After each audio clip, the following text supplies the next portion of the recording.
Hi, this is Joseph. It is February 18th, and we're going to talk about the London breakout strategy. This is the pound dollar 30-minute time frame. I want to review Tuesday's trade, but I also want to review Monday's London breakout strategy. I mentioned that Monday is a bank holiday. On Sunday on the with the weekend update, and I think I sent out a message to all subscribers that I wasn't going to be trading on Monday, and it's a really good idea to stick to that. It doesn't guarantee that there isn't going to be an opportunity. There certainly can be on bank holidays. It's just that on certain bank holidays, there could be an increased probability of head fakes and less participation. And I'll show you exactly what I'm talking about. But you can see here with Tuesday's trade, this one worked out fine. So here's the 30-minute London open right there. That's that 8 o'clock candle. This is a 30-minute chart, pound dollar. My entry is a pip and a half above the high of that 30-minute bar, or a pip and a half below the 30-minute bar. And I didn't get an entry or a signal to sell it, but I got an entry to go long. The first target is 20 pips from the entry, and the second target is an additional 20 pips from the first target. So I would recommend scaling out. If you can't scale out of one open position, your broker for whatever reason doesn't allow you to do that, you could execute two open orders and then close them, setting, at that point when you hit the first target, you could move the stop loss to a break-even stop to protect your profits there. But I want to show you what happened on Monday. So on Monday, this was the 8 o'clock candle right there, that green candle with the red X.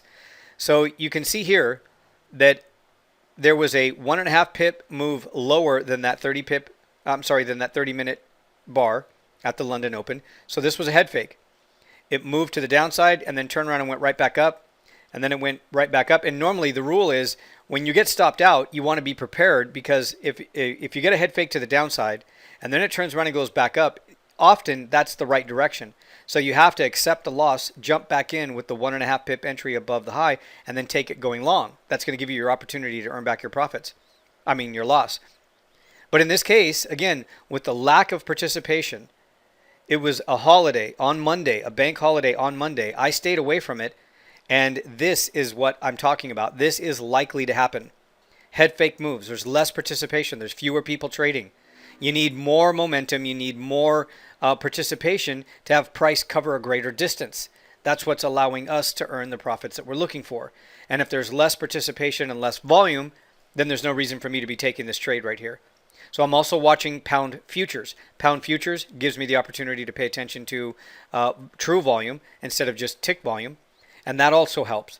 So again, on Mondays, bank holidays like this, I prefer to not trade. This ended up being a reversal later on in the day. But this is what's possible. This is what's possible on days where there's less participation and lighter volume. I know I keep repeating it, but I want you to remember that.